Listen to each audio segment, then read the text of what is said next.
It was a quiet Sunday afternoon when the conversation happened. The kind of conversation that sneaks in like a cold draft, barely noticeable at first, but then suddenly chilling you to the bone. Lillian Moore, 68, had just finished folding the last of the freshly laundered towels. Her knees ached, as they often did these days, but she ignored the pain. There was something peaceful about the repetitive motion fold, smooth stack, a rhythm she had kept for decades. From upstairs, she heard the thump of small feet, followed by the slightly shrill tone of Melissa, her daughter-in-law. "Max, please don't throw your toys down the stairs," moments later. Daniel, her son, peeked his head into the laundry room. "Hey, Mom, you got a second?" Lillian smiled and set the last towel on the shelf. "Of course, sweetheart." "Everything all right?" He rubbed the back of his neck, a nervous gesture, the same one he had as a child when confessing broken windows or missing report cards. "Melissa and we've been talking about space." Lillian nodded slowly. "Go on. It's just, the kids are getting older.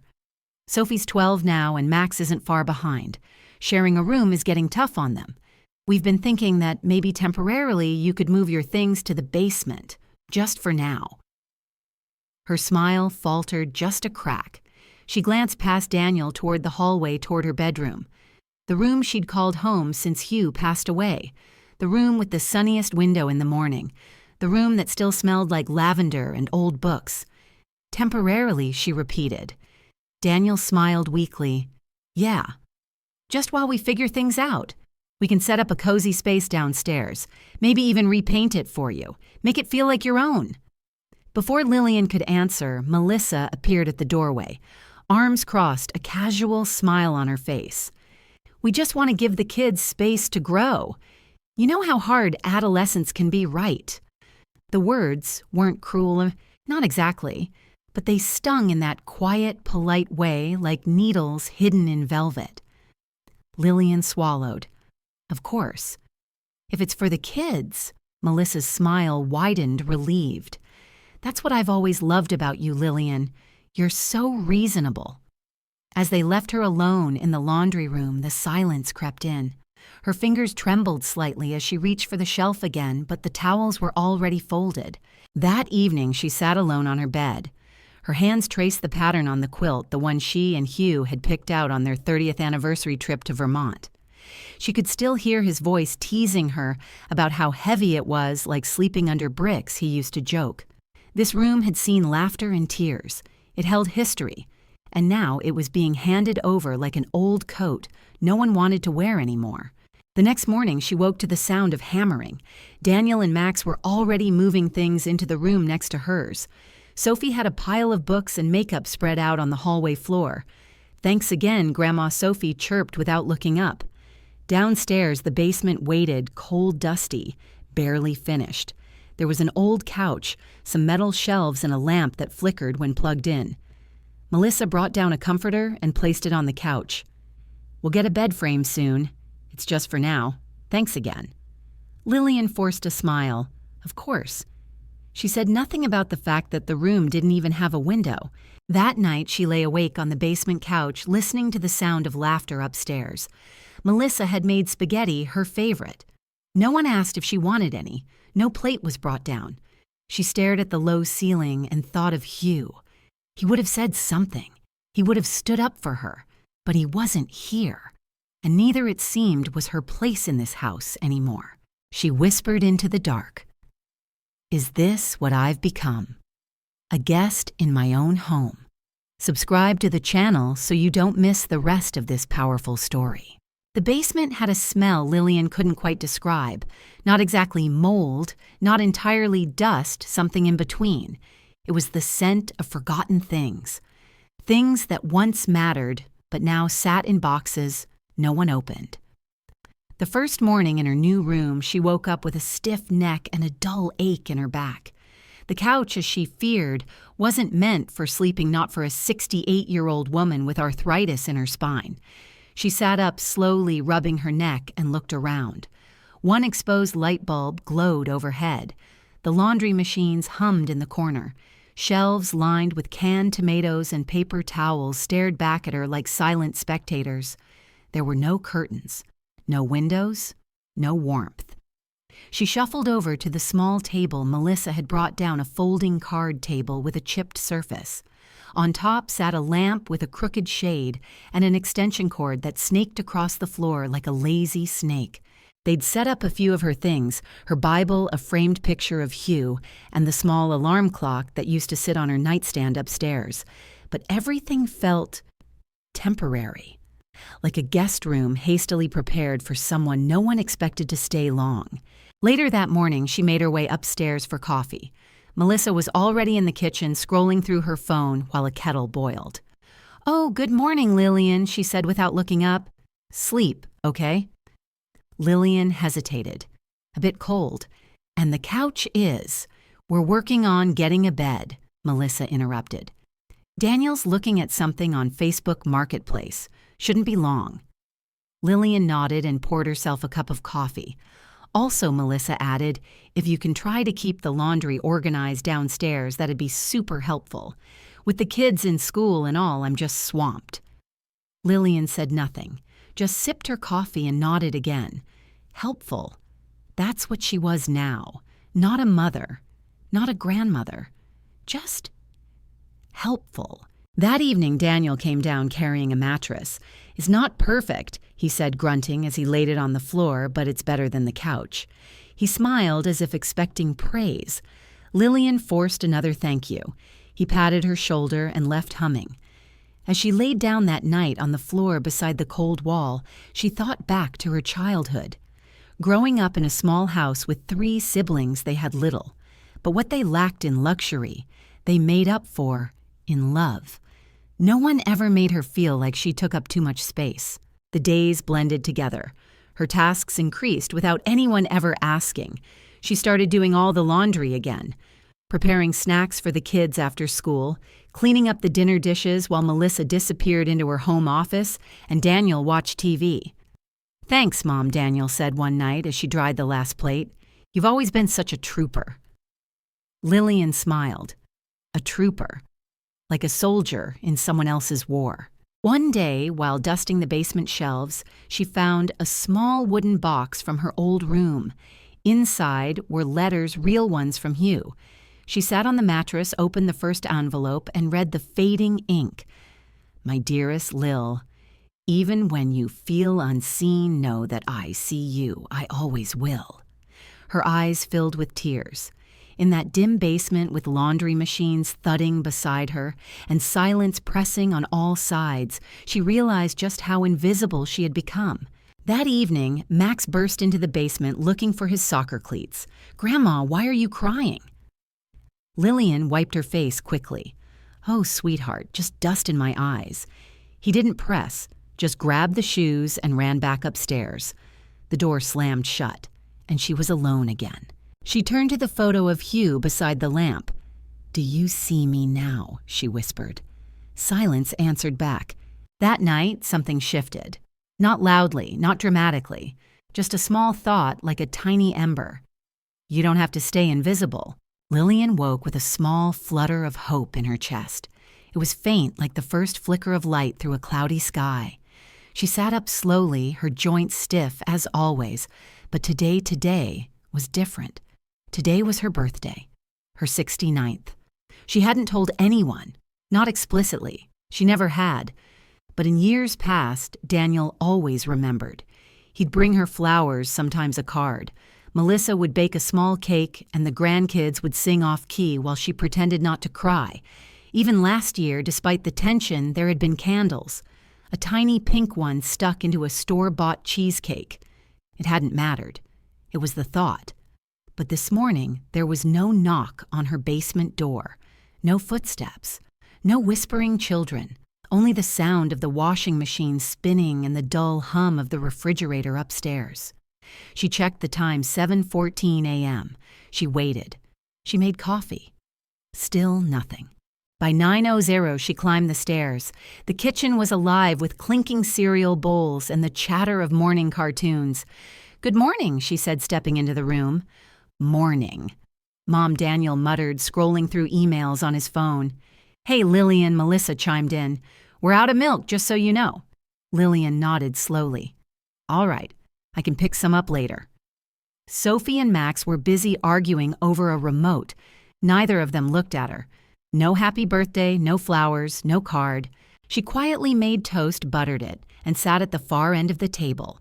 It felt strange sitting here like a stranger in a place she once ruled with warmth, a kitchen that once smelled of cinnamon laughter and music. When Daniel stood to grab his briefcase, she cleared her throat. I was thinking, she said gently, maybe we could have dinner together tonight. Melissa glanced up. Tonight? Oh, we've actually got Sophie's dance rehearsal, and Max has soccer. It's a bit crazy. Lillian nodded. I understand. Daniel kissed his wife on the cheek and ruffled Max's hair. Thanks again for making breakfast, Mom, he said, without looking back. She hadn't made breakfast, but she nodded anyway. Back in the basement, Lillian sat on the mattress, in silence. She had always told herself birthdays didn't matter. That being with family was enough. But this felt like being erased. She stared at the small calendar on the wall, a dollar store calendar with faded images of flowers. She had circled today's date weeks ago, not in red, just in pencil. Now she picked up the eraser and rubbed the circle away. By afternoon, the emptiness began to settle into her bones like cold rain. She thought about calling Eleanor her best friend, but decided against it. She didn't want pity. She wanted to matter. She opened one of Hugh's old letters again. You are the heart of this family, Lil. Don't ever let anyone forget it. A tear slipped down her cheek. Too late, she whispered. That evening, while Melissa and the kids rushed around gathering cleats and leotards, Lillian snuck out quietly. She walked 3 blocks to the nearest cafe. It was nearly empty. A teenage waitress took her order a slice of lemon pie and a cup of tea. As she sat alone by the window, the sun beginning to dip behind the houses, she let herself feel it, the quiet ache of being forgotten. When the pie came, she smiled politely. It wasn't the best slice she'd ever had, but she ate it slowly, deliberately. When the waitress came to clear the plate, Lillian paused. It's my birthday today. The girl blinked. Oh, happy birthday, Lillian smiled. Thank you. Do you want a candle or something? We can do that. No, Lillian said softly.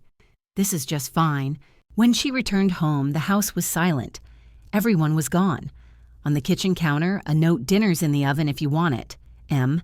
She didn't check what it was. She went back downstairs. As she lay in the dark, she realized something. They hadn't just forgotten her birthday. They'd forgotten her. Who she was, what she had given, why she mattered. She closed her eyes, and the same thought echoed again. You don't have to stay invisible. But this time, it didn't feel like a whisper. It felt like the start of a plan. It started with a drawer, a single sticky old drawer in the basement cabinet where Melissa had stuffed most of Lillian's personal things during the room swap. The basement was cold that morning and the heater hadn't kicked in. Wrapped in a shawl, Lillian decided to finally sort through what she'd avoided for weeks. When she pulled the drawer open, the scent of old paper and faint perfume drifted up like a whisper from the past. Inside were photos, cards, ribbons, school drawings yellowed at the edges, a small baby sock with the word Daniel embroidered in blue. She froze. For a moment, she couldn't breathe. She sat down on the mattress and opened the tin box that held it all. Each piece was like a breadcrumb from a life once full. Here was Daniel's first report card, the one where his teacher wrote, Daniel is bright, but too shy to raise his hand. Here was a photograph from their first family picnic, Hugh, lifting Daniel onto his shoulders, Lillian laughing in the background with grass stains on her knees. There was a birthday card Daniel had drawn for her in crayon when he was 9. To the best mommy in the world. Thank you for the warmest hugs. She ran her fingers over the page. Her nails trembled. When had all that love faded? Later that day, she found a file folder tucked between the photo albums. It held copies of legal documents, wills, insurance papers, property deeds, all neatly labeled in Hugh's handwriting. Her name was on everyone. She and Hugh had built this life together from nothing. Every inch of the home upstairs, every wall, every appliance they had paid for with their labor, their arguments, their late-night compromises. She remembered painting the nursery while pregnant. She remembered fixing a leaky roof with Hugh at midnight in a rainstorm. This house was never just walls. It was a monument to a life well lived. And now she was in the basement, as if none of it mattered. She stared at one document for a long time, the original will. It had left everything to Daniel under the assumption that he would take care of her, protect her. A bitter laugh escaped her lips. So much for assumptions, she murmured. She took out a pen. That night, while Melissa and Daniel watched a movie upstairs and the kids were playing a noisy game on their tablets, Lillian sat at her folding table, documents spread before her. She wasn't doing anything drastic, just notes, a little research. What did it take to update a will? Could she leave something behind directly to the grandchildren? Could she add a clause? She clicked through articles on her phone: estate planning, property transfer, legal rights. It was slow reading, but each line felt like a rope being untied from around her wrists. The next morning, she asked Daniel over breakfast, "Do you remember when we planted the lilac bush out front?" He blinked. "Lilac? Not really. It was the year you broke your arm," she said softly. "We let you choose the spot." Daniel gave a short laugh. "Huh, must have been a long time ago." Lillian looked down at her coffee. "It wasn't just a bush, Daniel. It was a promise. Your father and I said we'd always make sure this home was filled with life, that it would grow around us, not bury us." He didn't respond. He was checking his phone again. Another lost thread. In the basement, she took out a leather-bound journal, one she hadn't opened in years. She wrote, "If I disappear, would anyone remember the things I gave, the things I built? Or would I just fade like a name in a dusty corner?" At lunch, Max came downstairs holding a bag of frozen peas to his head. "I hit the wall during tag," he said. "Can I stay down here with you? Grandma." She smiled and nodded. "Of course, sweetheart." He curled up on the mattress beside her while she gently rubbed his back. "Grandma, yes." "Did you build this house?" She blinked. "Why do you ask that? Dad said it was always his house. But you're older. Doesn't that mean it was yours first?" She looked at the child beside her. Innocent, unfiltered. She didn't answer right away. Then finally, yes. "It was mine, before it was anyone's." Max yawned. "I think that's cool." And then he fell asleep. That night, Lillian sat with a candle burning on the table beside her. She opened her journal again. This time, she didn't write about loss. She wrote about legacy, about what it meant to give, and then be forgotten, and what it meant to take your name back quietly but fully. Not for revenge, but for truth, for self. The weather turned colder that week. Autumn curled its fingers around the edges of the windows, and the mornings arrived with frost on the garden grass. Lillian wrapped herself in thicker shawls and moved slower than usual. Her joints ached, but she never complained. She never had. The house buzzed as always. Chaotic breakfasts, homework scatterings, Melissa's voice chasing after shoes, backpacks, and missing permission slips. Lillian observed it all from the background, her presence like furniture stable expected unnoticed, until Saturday. That morning, Melissa was in one of her moods, short-tempered, high-pitched, stressed about something no one could quite pin down. Daniel had taken the kids to their piano lessons, and the house felt tense in his absence. Lillian stood by the sink, gently drying dishes she hadn't been asked to wash. It gave her something to do, something to hold. The silence between her and Melissa thickened. Then Melissa's voice snapped across the kitchen like a slap. "Lillian, could you please not leave your things all over the place?" Lillian blinked. "I'm sorry," Melissa pointed to the tea mug on the counter. This has been sitting here all morning, and the kids almost knocked it over." Lillian looked at the mug. It was hers, white with blue hydrangeas, a small chip on the rim. She had set it there less than an hour ago after finishing her tea. "I thought I'd rinse it after finishing the dishes."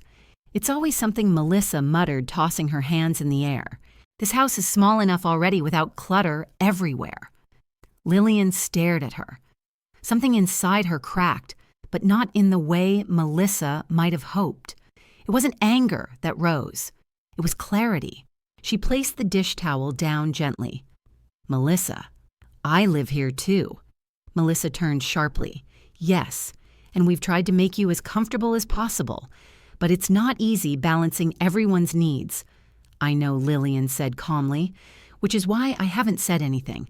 Not about the basement, not about the mattress, not about the dinners I eat alone. But this."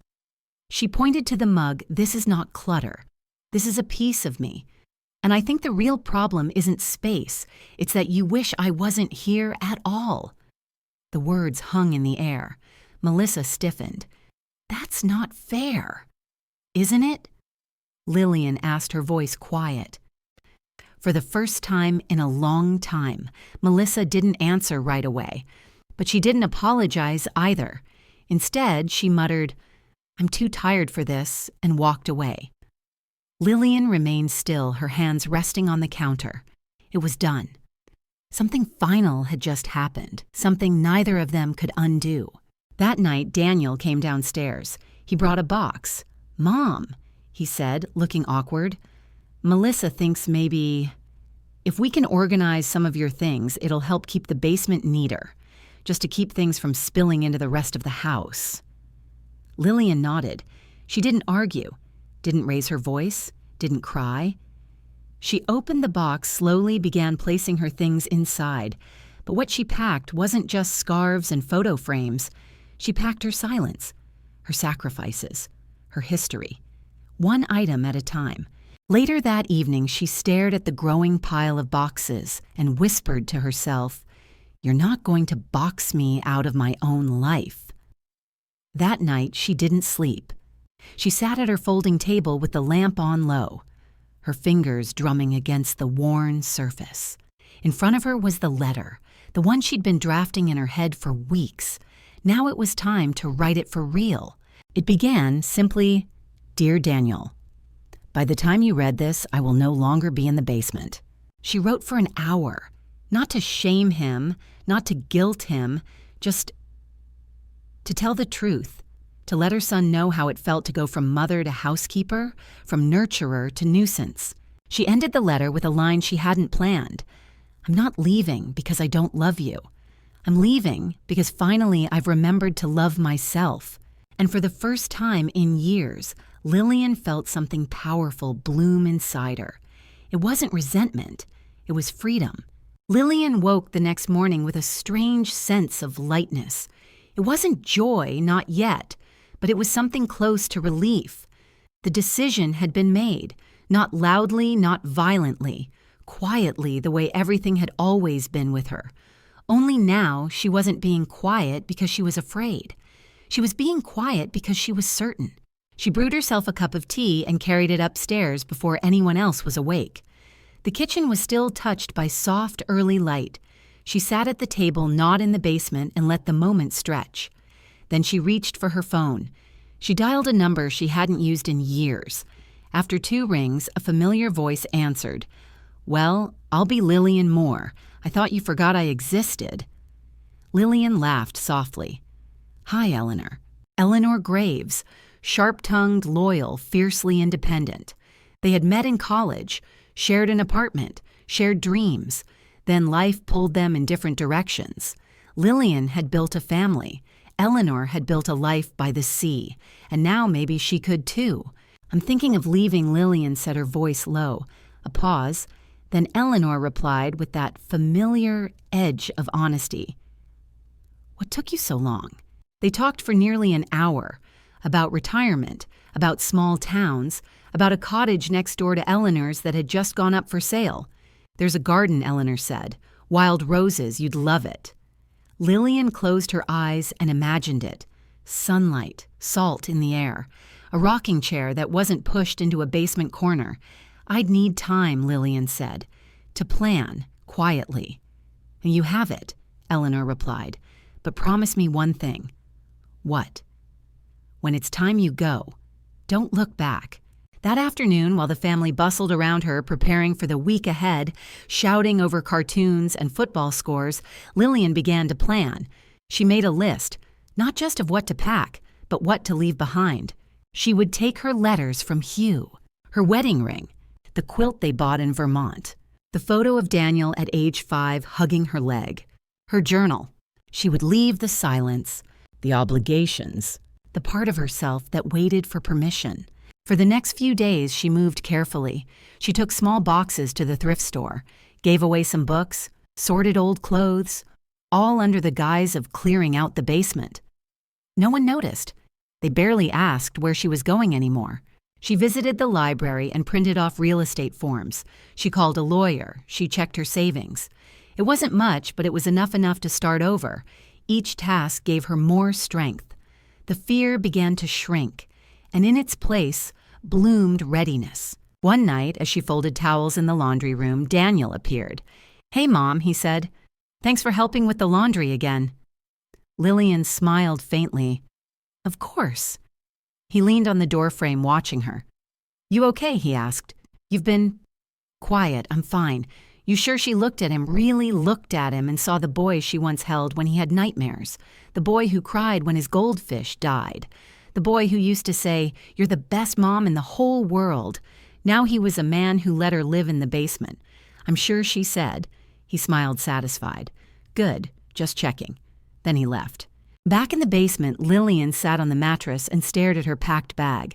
The letter she'd written was now sealed in an envelope. It sat on the pillow, waiting. The next day, Eleanor called. "I talked to the agent. The cottage is still available. I told her you're ready." "I'm close," Lillian said. "Close isn't good enough." Lillian laughed. "You haven't changed." "And you have?" Eleanor said. "But I like this version of you better." That night, Lillian sat with a steaming cup of peppermint tea. She opened her journal and wrote, "They will never understand how much I gave, but I don't need them to understand anymore. I just need to live." Outside, the wind picked up. Leaves danced across the lawn. Autumn was turning fast. It was almost time. The morning she left the house was silent. It was early, not yet 6, and the sky was still heavy with night. Only a faint gray light seeped in through the cracks around the curtains, the kind of quiet only found in the final moment before everything changes. Lillian sat on the edge of the mattress one last time, her shawl wrapped tightly around her shoulders. Her small suitcase stood upright by the door, zipped and ready. On the desk beside it, the envelope waited. To Daniel, it read in her familiar cursive. No drama, no shouting, just a letter and a bag. She moved slowly through the basement, touching things as she passed the old lamp, the small side table, the framed photo of Hugh. She ran her fingers along its edge for a moment. "I'm doing it, love," she whispered. "I'm really doing it." And then she smiled, not wide, not glowing, but real. She took one last walk through the house. The kitchen was empty, dishes still drying on the rack. Upstairs, the hallway was littered with a pair of sneakers, a toy dinosaur, a pink scarf. She paused outside Sophie's door. From within, the soft sound of her granddaughter's breathing, the rhythm of a child in peaceful sleep. She wanted to open the door, just for a moment, just to look, but she didn't. She'd said her goodbyes already. Now it was time to say goodbye to herself, the version of Lillian who stayed too long, who waited too patiently, who loved so loudly and was heard so little. On the kitchen table, she placed the letter, not propped up, not underlined, just resting, waiting for discovery. Then she turned and stepped out into the cold morning. Mr. Lambert was waiting in the car at the end of the street just as they had arranged. The trunk popped open silently as she approached. "Morning, Mrs. Moore," he said, stepping out to help with her bag. "Just Lillian," she replied softly. He smiled. "All right then, Lillian." The ride was quiet. Neither of them spoke much. Occasionally he'd glance at her in the mirror. Once he asked, "You okay back there?" She nodded. "Better than I've been in years." The trees blurred by. Autumn was at its peak now, golden fire dancing in the breeze. With every mile, the weight in her chest lifted just a little more. By the time they passed the Welcome to Sunset Bay sign, Lillian felt almost new. Eleanor was waiting on the porch. Her silver hair was pulled back in a braid, a knit sweater draped over her shoulders. She waved wildly as the car approached. When Lillian stepped out, Eleanor didn't speak. She just pulled her into the kind of hug that people give when they know exactly what you've been through, even if you never said it out loud. "You're here," Eleanor whispered. "You really did it." Lillian pulled back her eyes, moist but not crying. "I did." "Come on then." Eleanor grinned. "Your new life's waiting." They walked next door together to the little white cottage, the one with the blue shutters and a crooked mailbox. A for sale sign leaned against the porch railing, half toppling in the wind. Inside the house was simple 2 bedrooms, 1 bathroom, old wooden floors that creaked in a friendly way. Sunlight poured in from every window. There was a fireplace, a small kitchen with white cabinets, and a back patio that looked out onto the ocean. "It's perfect," Lillian whispered. "I know," Eleanor said. They sat down in the living room, mugs of tea warming their hands. "I left them a letter," Lillian said. Eleanor raised an eyebrow. "Good one, I didn't blame them. I just told the truth, which is always the loudest thing we can say." Lillian smiled, and for the first time in years, it didn't feel like she was smiling for someone else. Back at the house she left behind, the sun had now risen. Daniel stumbled into the kitchen in his usual half-asleep state. He reached for coffee, blinked at the table, and froze. The envelope caught his eye. He picked it up slowly, recognized the handwriting, felt a knot tighten in his chest. "Dear Daniel," the letter began. "If you're reading this, I've already gone. But that part of the story is theirs now." Lillian's was just beginning. She stepped onto the back patio of her new home, barefoot, the ocean breeze curling through her hair. She stood for a long time, letting the sound of waves wash over her. And for the first time in years, she wasn't thinking about what to cook for dinner, or whether someone needed clean socks, or if she'd forgotten to move the laundry. She was thinking about what color she might paint the living room, or whether she should finally take up watercolor again.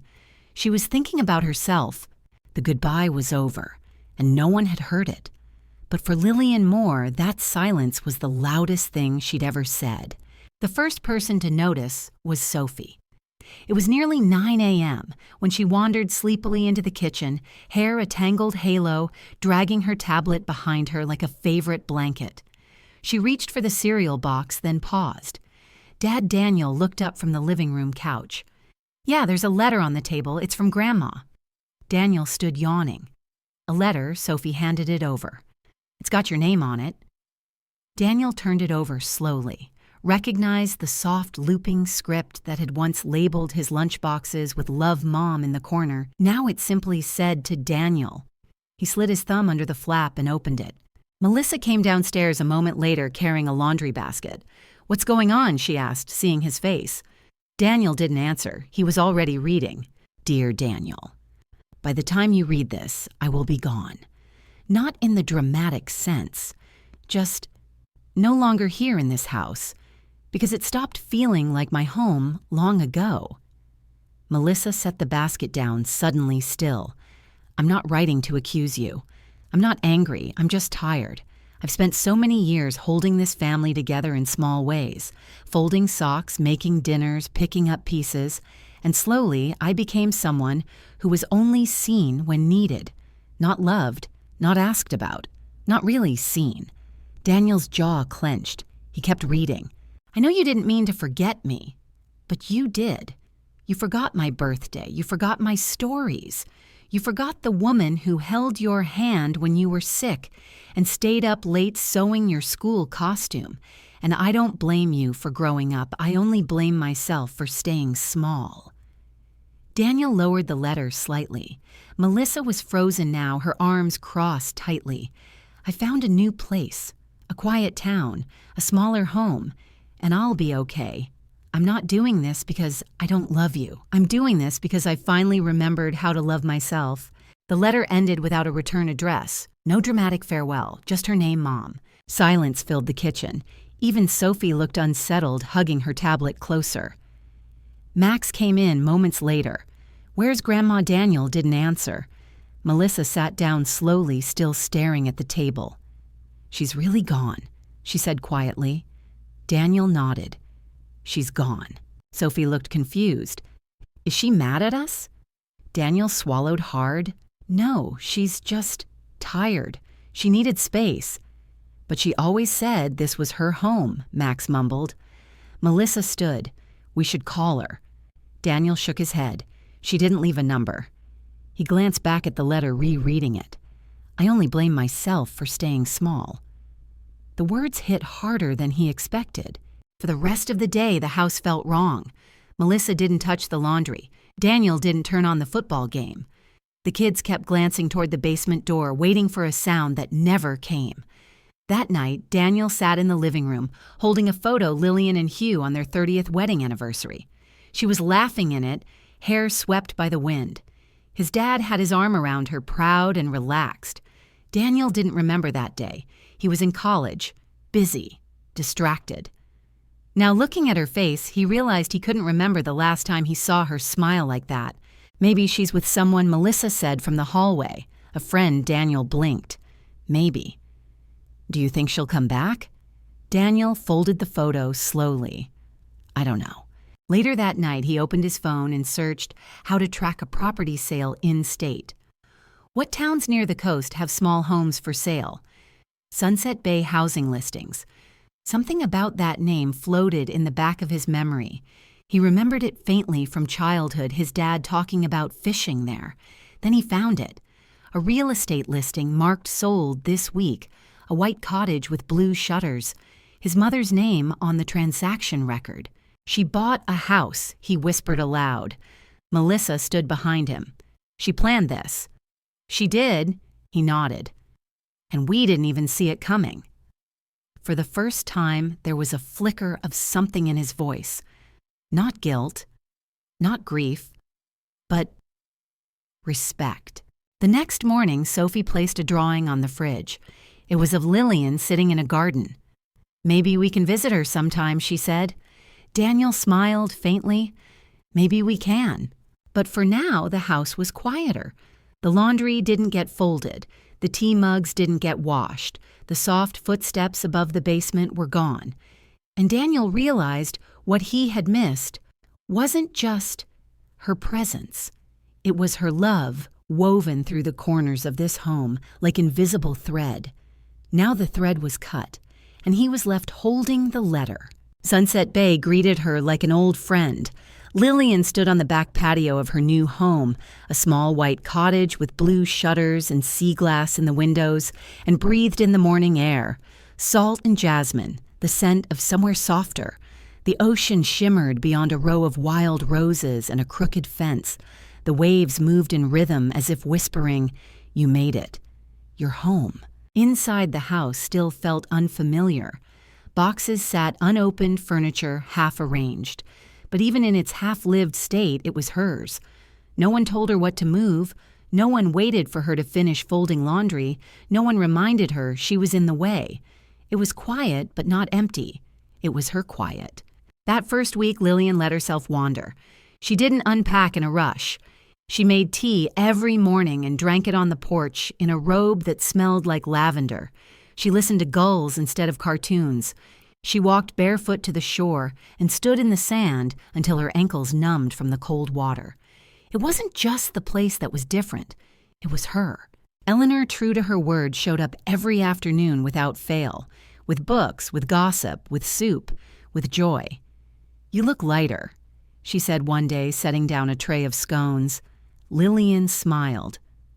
"I think I am. You've always carried people," Eleanor said gently. "Now you only have to carry yourself." Lillian looked out at the sea.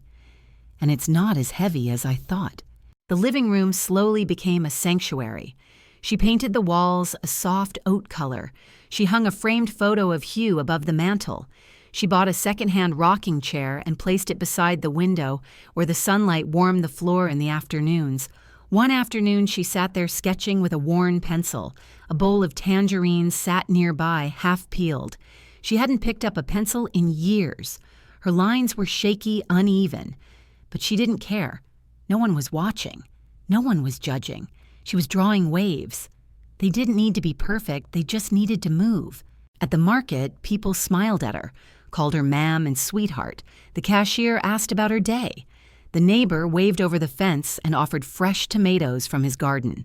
It was simple, but it was real, and it filled her in a way that birthday parties and forced family dinners hadn't in years. In the evenings, she and Eleanor sat on the porch. Sometimes they talked about their college days. Sometimes they just watched the sky shift from gold to ink. The air cooled quickly in Sunset Bay, and Eleanor always brought a blanket. One night, Lillian asked, "Do you think they miss me?" Eleanor paused. "I think they miss what you did for them." Lillian looked down at her tea. "But will they miss me?" Eleanor's answer was quiet. "Maybe not yet. But someday when things get quiet and there's no warmth in the room, they'll remember. And they'll know the difference between having you and having your help." Lillian nodded slowly. She didn't need them to chase after her. She just needed to not chase herself away anymore. One evening, as the breeze picked up and the sea turned silver, she stood alone on her patio and whispered, "You can rest now." It wasn't to anyone. And yet, it felt heard. She lit a candle that night for herself. Not for a memory. Not for someone else. Not for obligation. But for now. For who she had become. A woman who had walked away not from love, but from its absence. A woman who had finally chosen herself. And the waves kept moving. And so did she. It had been 2 weeks since Lillian left, and the house had never felt so hollow. The laundry piled up in the basket longer than usual. The dishwasher beeped full and forgotten. Even Max had started asking, "When is Grandma coming back?" Daniel didn't know how to answer. He had read the letter at least a dozen times. Every word felt heavier now than it had that first morning. Not because it was dramatic, it wasn't. It was quiet, calm, steady.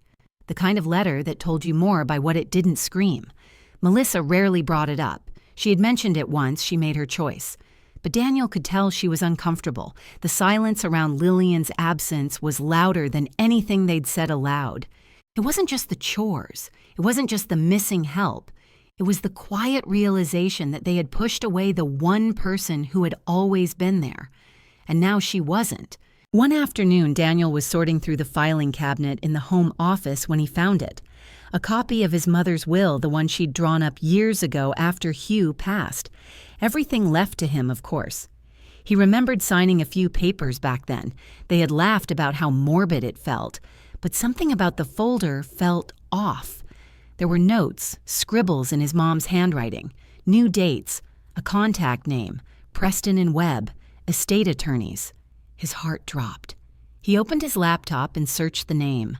A small firm in Sunset Bay. A minute later, he was on the phone. "Yes, I'm inquiring about a potential client of yours, Lillian Moore. I'm her son." There was a pause on the other end. "I'm sorry, Mr. Moore," the receptionist said politely. "We can't release any details about client matters unless you're listed as a legal contact." "But I'm her son," he repeated sharper now. "I understand, sir, but I'm afraid that doesn't grant legal access." Daniel clenched his jaw. "Fine." That evening, he stood in the kitchen staring at the back door. The same door his mother used to walk through every evening after tending the garden. The same door she had walked out of, suitcase in hand. Sophie came in and sat quietly at the table. "Dad, yeah, I miss Grandma." He turned slowly to look at her. "I do too," he said. That night, he couldn't sleep. He stared at the ceiling and thought of all the ways they hadn't seen her, all the ways he'd let Melissa's logic outweigh kindness. He remembered saying things like, "It's just temporary and she'll understand." She always understood. That was the problem. She understood more than they deserved. By morning, the decision had formed. He packed a small overnight bag, scribbled a note for Melissa, and loaded into the car before the kids even woke up. Sunset Bay. He hadn't been there since he was a teenager. His dad used to take him fishing there. He remembered boats, fried clams, the old ice cream stand on the boardwalk. The road curved through forests and farmland before spilling out into the coast. Blue sky met blue water, and somewhere in between he hoped was his mother. He stopped at a diner near the harbor and asked the waitress, "Do you know anyone named Lillian Moore?" "She moved here recently." The waitress smiled. "That name sounds familiar. There's a Ms. Graves who comes in. Most days talks about her friend Lillian non-stop." She pointed him toward a street just past the town library. He walked the neighborhood slowly, unsure what he'd say when he saw her. Would she slam the door? Would she even open it? Would she look happier? Part of him hoped she wasn't. The other part knew she deserved to be. He found the house easily. White cottage, blue shutters, roses blooming beside a crooked fence. He stood at the gate for a long time. Then the door opened. A woman stepped out. Not his mother, but someone about her age with a knowing smile. "You must be Daniel," she said. "I'm Eleanor." He blinked. "She told you about me." Eleanor nodded. "She didn't have to. You're the one who made her leave." Her words weren't cruel, just true. Daniel swallowed hard. "Is she here? She's out at the market, but she'll be back." "Should I wait?" "That depends," Eleanor said. "Are you here to apologize or to pull her back?" Daniel looked down. "I don't know." Eleanor's voice softened. "Then sit. Think about it. She's not the same woman you left in the basement." He sat on the porch watching the waves in the distance. A breeze moved through the wild roses, and for the first time since the letter, Daniel allowed himself to feel, not just guilt, but grief. Grief for the mother he had and the one he didn't see until she was already gone.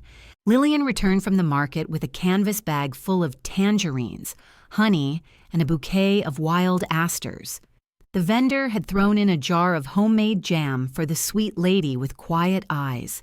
She smiled at the compliment as she walked home, unaware that someone was waiting. When she turned the corner onto her street, she stopped. There on her porch hands, folded eyes downward, was Daniel. Her breath caught just for a second, not from shock, from the flood of every untied thread between them rushing forward all at once.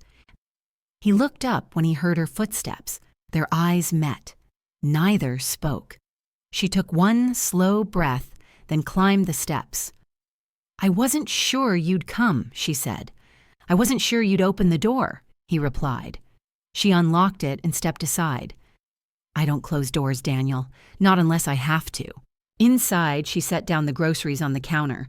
The home smelled like citrus and cedarwood. The sunlight made the kitchen walls glow. Daniel glanced around. "It's beautiful. It's mine," she said simply. He nodded. "I can see that." They sat at the small round table. A mug of tea was placed in front of him, no questions asked. She poured hers. No sugar, just like always. For a while, there was only the sound of spoons clinking gently against ceramic. Then Daniel exhaled long and shaky. "I didn't come to drag you back," he said. "I came because—" I read the letter again. Lillian nodded, waiting. "I thought it was about being offended, about the basement or the mug or Melissa being harsh, but it wasn't about that, was it?" "No," she said softly. "Those were only the echoes. The real silence started long before that." He looked at her, and she didn't look away. "I forgot who you were," he whispered. She didn't answer. She didn't need to. "I saw you every day, but I didn't see you," he said. "And the worst part is, you trained me to do that. You gave and never asked for anything back, until we thought that was your role. Silent, supporting, convenient." Lillian's eyes glistened, but she didn't let the tears fall. "You were a good child," she said, "but I wasn't good to myself. I never taught you that mothers are more than what they give." Daniel's head dropped into his hands. "I'm so sorry, Mom. There it was. The first mom in weeks. Not Lillian, not her, just Mom." She reached across the table, gently placing her hand over his. "I'm not angry," she said, "but I needed to go, because if I didn't, I would have faded completely. He looked up, guilt heavy in his face. Are you happy here? I'm at peace. That's not the same. No, she said, it's better. He leaned back, staring out the window toward the sea. The kids miss you. I miss them too. Melissa. She's still trying to act like this didn't shake her. Lillian smiled slightly. She's protecting her pride. We all do. You scared me, Daniel admitted. It felt like losing a parent. Not because you died, but because I realized I'd already lost you long before you left. Lillian looked down into her tea. No, Daniel. You didn't lose me. I simply reclaimed myself. They sat quietly for a while. Then he asked the question he'd been holding in his chest the whole ride there. Will you come back? Even just to visit. She looked at him gently. I'm not going back to the basement, Daniel. Not in your house. Not in my mind. If I ever return, it'll be as a guest, not as someone waiting for a space to open up. Daniel nodded slowly. I understand. She stood up and walked to the bookshelf, picked up a framed photo of him as a child, gap-toothed, beaming, holding a paper crown. Remember this day, he smiled through misty eyes. My 7th birthday. You made the cake shaped like a castle. And you thought I was magic, she said. He laughed softly. You were. She handed him the photo. You can take this back. Not to hang on a wall, but to remind you who I was and who I still am. The door creaked as Eleanor peeked in. I figured you two might want dinner. Lillian smiled. Thank you. Set an extra plate. Daniel looked up. You sure? I'm sure, she said. You said no going back. I'm not going back, she replied. I'm letting you meet the me who left. Daniel stayed the night in Sunset Bay. Not because Lillian invited him, but because he didn't ask. And that in itself was new. He stayed in a small inn on the edge of town where the windows rattled in the sea breeze and the air smelled of salt and pine. He didn't sleep much. His mother's words echoed in his head, circling landing, staying. If I ever return, it'll be as a guest, not as someone waiting for a space to open up. That line wasn't about furniture or rooms. It was about worth. It was about finally learning how to take up space in the world without apology. The next morning, Lillian met him for coffee. Not at her cottage, not at Eleanor's. At the small cafe by the harbor, a neutral ground. She had already ordered for herself. A black coffee, a lemon tart. He sat across from her and ordered the same. They didn't speak for a while, and that was fine. The silence wasn't heavy anymore. It was earned. I'm not angry with you, Lillian said finally. Daniel nodded. I believe you. But I'm also not going to shrink again to make others comfortable. That part of me stayed in the basement. I don't want you to shrink, he said, then added almost to himself, not anymore. She sipped her coffee. I still love all of you, Daniel, but love doesn't mean staying where you're diminished. It doesn't mean allowing yourself to be erased even by accident. He looked at her with a kind of awe he hadn't felt in years, maybe ever. You've changed, he said. No, she smiled. I've just returned to myself. He pulled a small envelope from his jacket. Inside was a photograph one Sophie had drawn, crayon and colored pencil a little smudged. It was of Lillian sitting in a garden, a cat on her lap, smiling. She wanted you to have this. Lillian held the picture gently. Her fingers trembled, not from age, but from feeling. She still sees me, she whispered. She never stopped. Daniel said, We just didn't teach her to speak it. Lillian nodded. But now she can learn. And so can you. They finished their coffee. He asked carefully, Can we visit sometime, me the kids? Even Melissa, if you're open to that. Lillian smiled gently. Yes, but not all at once, and not without calling first. He laughed a little embarrassed. Of course, and not expecting me to cook, clean, or babysit. He nodded. Understood. You'll come to see me, not to use me. Yes, Mom. She paused. That word still mattered. It still fit. They walked along the boardwalk afterward, quietly watching the boats drift in and out of the harbor. Daniel turned to her. Do you think distance makes us better? She thought for a moment, then said, Sometimes love needs air to breathe. Sometimes stepping away is the only way to stop disappearing. He nodded slowly. I get it now. I hope so. When he left, they didn't hug, not because they didn't want to, but because some connections aren't sealed in gestures. They're sealed in truth, in presence, in awareness, in seeing each other as whole people. That evening, Lillian placed Sophie's drawing on her mantel. She brewed her tea. She lit a candle. She opened her sketchbook. She felt balanced. She had lost nothing. In fact, she had gained everything. Because this space between them, it wasn't a wall. It was a gift. The cottage creaked gently in the early morning wind. Lillian opened the windows wide, letting the salt air rush in. It filled the room like laughter, like music, like something long withheld finally being returned. She had lived in this house for nearly a month now. Every day it felt a little more hers. The first room, she claimed, was the studio. It had once been a guest bedroom, small square with uneven floorboards and faded yellow paint. Now it held her easel, a shelf of books, a soft armchair by the window, and a record player she'd bought secondhand. She played Ella Fitzgerald while she painted. Or silence. Both sounded like freedom. She didn't try to make art that impressed. She drew waves, seashells' crooked teacups, Sophie's crayon version of her garden. And when the paintings weren't good, she didn't care. Because they were hers. She planted lavender by the porch, and rosemary. Eleanor helped her dig the soil, both of them laughing like schoolgirls as they got dirt under their fingernails. Do you know Eleanor said your face looks different? Lillian wiped her brow. Wrinkled? No, lit up. You have sunlight behind your eyes now.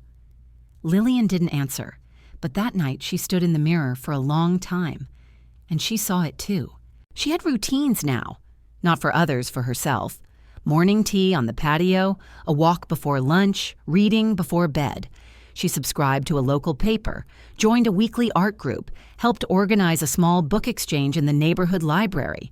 She was known slowly, not as someone's mother, not as the nice woman who babysits, but as Lillian Moore, the woman with calm hands and a soft voice who told the truth without needing to raise it. And then one day, something unexpected arrived. A package at the door. No return address, but she recognized Sophie's handwriting immediately. Inside was a painted rock, bright with glitter, and a folded piece of construction paper. Grandma, this is your house. I hope it feels like the sea. I love you. Love, Sophie. There were 3 hearts drawn underneath, and in the corner, written in Daniel's handwriting, P.S. Thank you for showing us how to build space instead of taking it. She held the paper against her chest and sat down in the rocking chair. Outside, the waves rolled in and out, and her heart felt steady like a tide that had found its rhythm. That weekend, she hosted Eleanor and 2 other women from the neighborhood for tea. She baked lemon scones and served them with honey and blackcurrant jam. Her kitchen was too small for everyone to sit comfortably, so they spilled onto the back patio, laughter echoing down the hill toward the sea. Someone asked if she was ever lonely. Lillian smiled and said, no. I was lonelier in a full house than I've ever been in this little one. That night, as twilight melted into stars, she stepped into her studio and lit a single candle. On her easel sat her latest work, unfinished, but honest. It was a painting of her cottage, not from the outside, from the inside through her window looking out. The view was simple, her garden, the fence, the sea. But in the corner of the painting, resting on the sill, was the glitter-covered rock from Sophie, her anchor, her reminder. She was not gone. She had simply arrived. This was her place, not to be tolerated, not to be useful, not to be diminished, but to be, completely, quietly, absolutely. She blew out the candle, closed her eyes, and whispered into the stillness, "Welcome home." The house had grown quieter, but not in a peaceful way. The kind of quiet that crept through the walls like fog, that pressed against doors and sank into rugs, the kind of quiet that made you aware of every sound that used to be there. Daniel noticed it first, not all at once, just in flashes. the burnt-out light bulb in the hallway that stayed burnt for 3 days longer than it would have if she were still here. The missing softness in the laundry, the towels not folded the way she used to, the shirt slightly stiff. The tea shelf was emptier now. No more mint leaves. No more just-in-case honey jars. The dining table no longer had a bowl of fresh fruit in the center. Melissa noticed it too, but in a different way. She noticed the mornings were more rushed. The chaos of getting the kids' ready socks, unpaired breakfast, half-made permission slips lost. No one had quietly packed the lunchboxes the night before. No one reminded them to bring umbrellas. She'd never admit it aloud. But Lillian had been the gravity that held the orbit. And now everything was just floating. Max asked again that morning, "When is Grandma coming back?" Melissa paused. "She's not coming back to live here, sweetheart." But why Sophie answered before her mother could? Because she was tired of sleeping in the basement. Melissa opened her mouth, then closed it.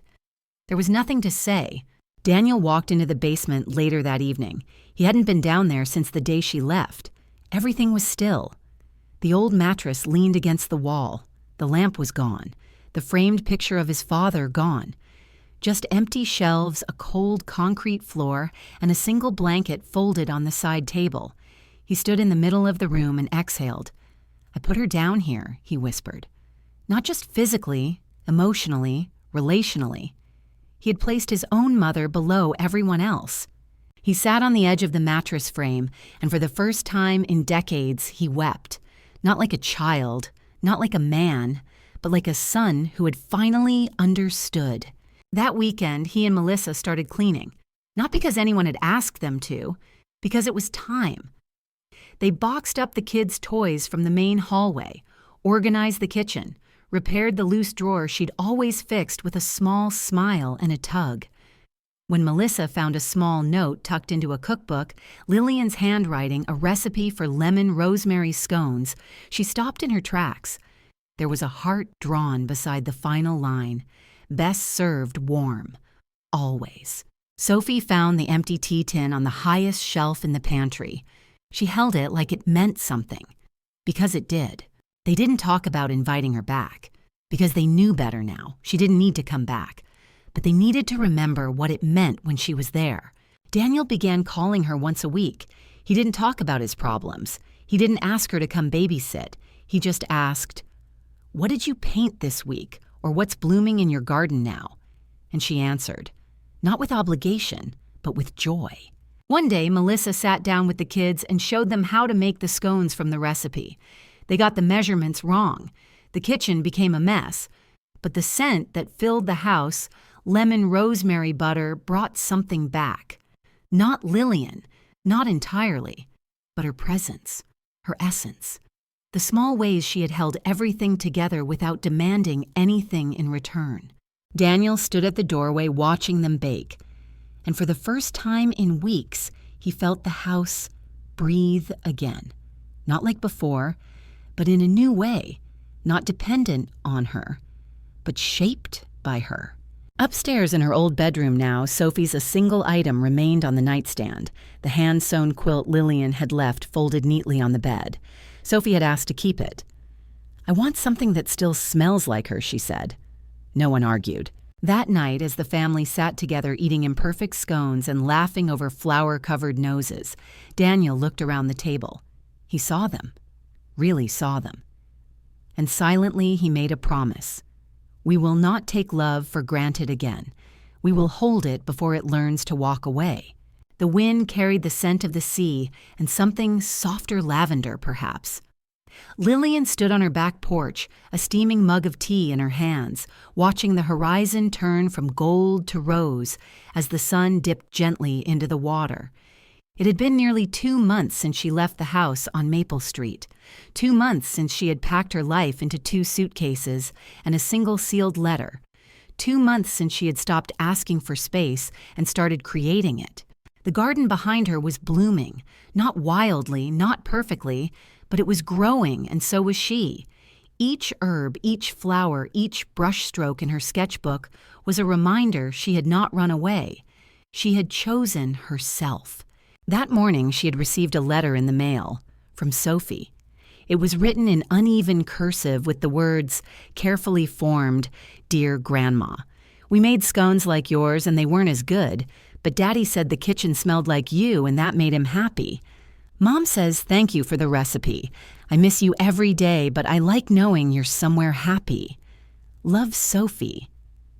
Inside the envelope was a tiny packet of pressed wildflowers, the kind Lillian had taught Sophie to collect on their walks. She held it to her heart. No tears, just peace. Later that day, Eleanor came by 2 cups of coffee in hand. "I ran into your neighbor, the one who bakes too much and shares too little." Lillian laughed. "Joanne, yes. She said you've become quite the celebrity here. Word is your painting from the beach sketch group is being displayed at the library next week. I just dabble." "You just shine," Eleanor corrected. They sat on the porch as the afternoon light softened. Lillian gazed out at the sea. "Do you think they ever really understood your family?" She nodded. Eleanor tilted her head. "Maybe not fully, but they're trying, and that counts." Lillian smiled, quiet and content. "Trying is enough," she said, "as long as I don't have to try to fit anymore." She thought about the letters she had written. How much she had worried. Would they be angry? Would they think she was selfish? Would they ever forgive her? But now, looking back, she realized she didn't need forgiveness. She needed clarity, and she had found it, not in grand gestures, not in revenge, but in choosing to stop disappearing. That night, she lit a single candle in her studio. She turned on the record player. A quiet jazz melody floated through the house. She painted, not for legacy, not for love, for herself. She painted the sea not from afar, but from inside the wave. She painted herself standing on the shore barefoot and calm, not reaching for anything, complete, whole. The phone rang. She answered. "Hi, Mom." Daniel's voice. She leaned against the doorway, smiling. "Hi, sweetheart. We're thinking of coming down in a few weeks. Me and the kids. Just a visit. No agenda, just us." "I'd like that," she said, "as long as you don't expect me to babysit or cook." He chuckled. "Deal." She paused. "Bring Sophie's sketchbook. I want to see what she's drawing." "Okay." A beat. "Mom, yes, I'm proud of you." Her hand tightened around the phone. "Thank you," she whispered. After the call, she didn't cry. Instead, she opened her journal and wrote, "Today I didn't shrink.